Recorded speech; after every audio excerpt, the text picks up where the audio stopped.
Chapter 54. Transforming Farm Boys. Mid-1940s. Haywire. Equipment, or an event that took a bad turn. The rig went haywire just when it was needed the most.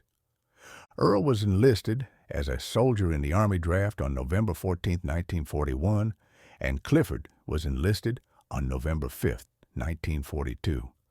A year separated their enlistments, and as 1942 rolled around, Earl was back at Camp Robinson in North Little Rock, where he was assigned to help train a group of men.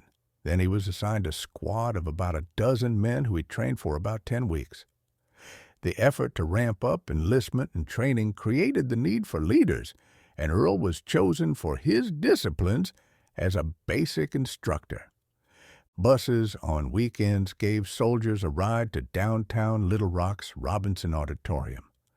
Built by the WPA during the Great Depression and opened in 1940, like most public places, it was segregated by race. While there were dances on base, if you wanted to dance with girls, you had to pay a quarter and ride the bus. On Saturday nights, the Business and Professional Women's Club of Little Rock had an average of 600 women who attended the dance. An equal number of soldiers, or more, went to swing and twirl girls across the floor. Earl went to enjoy dancing and was considered a good dancer. Slang for a good dancer was hepcat, and a girl who loved to dance with servicemen was called khaki-wacky. In 1942, Camp Robinson started the Medical Replacement Training Center, MRTC. Its purpose was to train soldiers as medical personnel. 3 regiments were divided into 8 battalions, and each company had 270 personnel. The net total shows there was a capacity to train 13 on 500 trainees. They would cycle out every 8 weeks. Earl's career path in the service led him to become a combat medic, learning and practicing first aid on the battlefield. Following a stint in Arkansas, Earl was then shipped out to Augusta, Georgia, to Camp Gordon. A train from the base carried him to where he was assigned to the 12th Regiment of the 4th Infantry Division and attached to the medic's company. He remained at Camp Gordon for several months, where he helped to train others. Earl earned the rank of Master Sergeant, and his pay graduated to $96 a month eventually. He often referred to his unit as his outfit, a term used of a team of soldiers who wore the same uniform and were assigned to the same task. The 4th Division was reorganized as the Motorized Division in July 1941, and Earl participated with them in maneuvers in nearby South Carolina in the summer of 1942.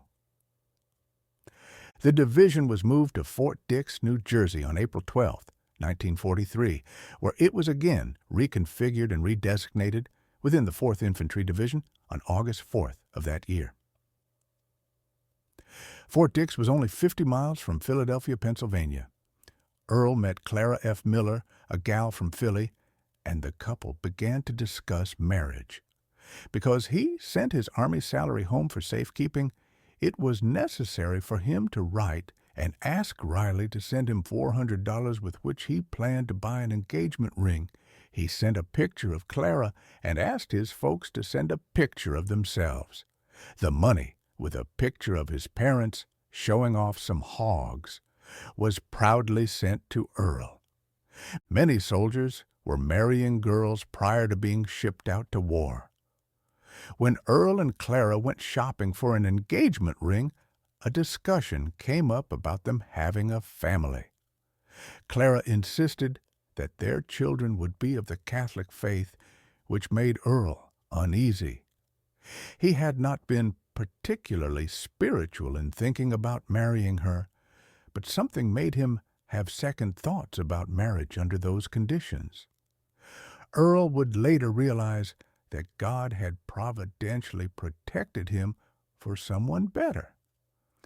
Earl's division participated in battlefield maneuvers and training at various locations, until they were staged at Camp Kilmer, New Jersey, at the beginning of January 1944. This allowed for them to await a transport ship to arrive where they could board and be shipped out. Next, they were sent to the New York port of embarkation in mid-January for overseas transport to England. The 4th Infantry Division sailed from New York on January 18th and arrived in England on January 26, 1944. I was able to find Earl's name and serial number on the Navy's muster roll and also found a picture of his ship and its role in transporting troops. The journey took 9 days to travel the 3,000 miles, average 13.5 miles per hour. Earl said that there were concerns on the entire trip of German U-boats, submarines, being reported as active in the area. Back home on Bear Creek, Clifford had enlisted November 5, 1942, with an arrival to Fort Riley, Kansas. The camp was once home to the 2nd Cavalry, but now it was home of the 9th Armored Division, being organized in July 1942. Notable trainees at Fort Riley included heavyweight boxing champion Joe Louis and movie star Mickey Rooney. FDR visited there on Easter Sunday in 1943. It was from this fort that the Spanish flu had spread during WWI in 1918. Now, over 40,000 soldiers from the 89th Division were stationed there for training. From Fort Riley, Kansas, Cliff was sent to Battle Creek, Michigan, to Fort Custer Training Center. The primary purpose of the camp was to function as a military police replacement training center. Besides being a large and historic town, Battle Creek, Michigan, was the birthplace of ready-made breakfast cereals. The magnates C.W. Post and W.K. Kellogg were rival cereal makers in Battle Creek. Cliff's brother Earl had famously said after eating corn flakes that when he got married, he was going to eat all the corn flakes he wanted. Clee was trained to be a military policeman, MP, for the Army at Fort Custer. An MP was to help prevent the pilferage of supplies and ensure that they reached those it was intended for. Additionally, an MP helped the local authorities with traffic control, prisoners of war, and general law and order. The Army Military Police Corps was the youngest branch of the U.S. Army, having its birth on September 26, 1941. Clee made Sergeant fast, and his fellow trainees called him Big Charlie, due to his stature. During his training, his wife, Mary, was able to come and stay in military housing with him. That must have been such a blessing for them both, as they longed to hold each other and be comforted from their loss of little Charlie. After several weeks of training, Cliff was shipped east to Fort Dix, New Jersey, where his brother Earl had been, and then on July 10, 1943, loaded onto a transport ship at New York's port of embarkation. Following the route of Ferdinand Magellan in 1519, the ship rounded the tip of Chile and westward through the Pacific Ocean. The narrow channel is called the Straits of Magellan. It had taken the Portage's explorer 38 days to navigate the treacherous strait, and when ocean was sighted at the other end, Magellan wept with joy. Cliff's ship traveled 5,600 miles due south of New York before it turned to go west toward the South Pacific. It was a long trip of 12,000 miles at sea, having crossed the Pacific Ocean and landed in Burma. Upon crossing the international date line, a ceremony was conducted on ship that was called Crossing the Line. It's an imaginary line where you jump from one day to the next.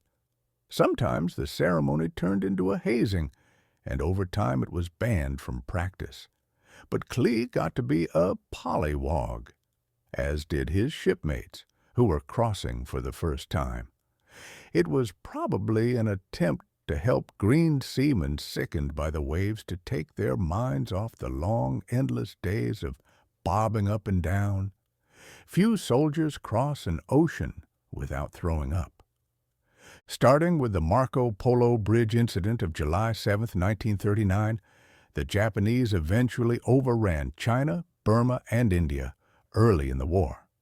At this time, the U.S. military wanted to help take it back with the goal of having bomber planes within striking distance of mainland Japan.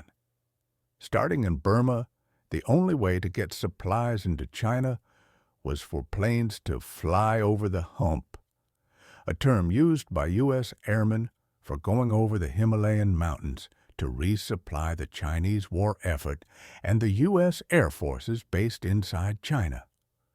Flying over the hump was extremely dangerous due to the violent weather of the Himalayas and the mechanical failure rate of the aircraft being used. The unarmed and unescorted transports also had the occasional attacks of Japanese fighters. One young pilot was a native boy from Harrison, Arkansas, by the name of John Paul Hammerschmidt.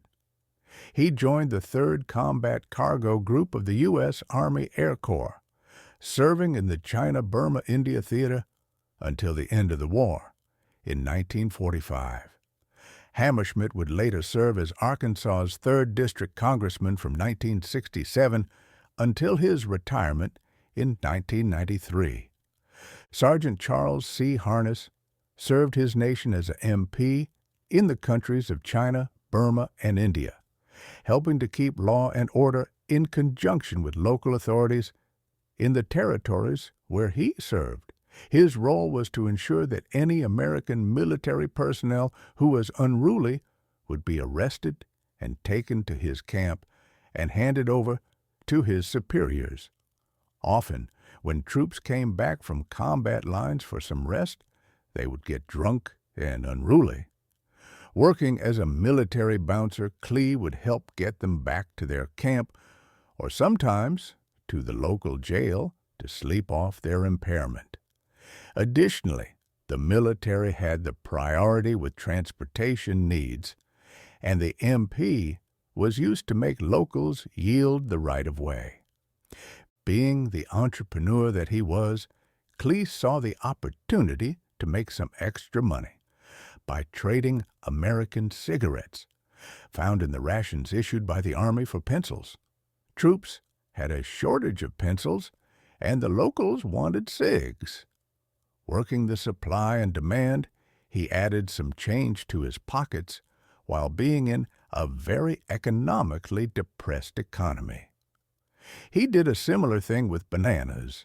The fruit was plentiful in areas, and Clee peddled them to troops who wanted a cheap snack. As a married man, Clee wanted to send home all the help that he could for his wife and her needs. Southern Asia was a world of poverty before the war, but the impoverishment of its citizens had worsened. Clifford would see poverty beyond imagination during his time in India. The Bengal famine of 1943 claimed over 3 million lives.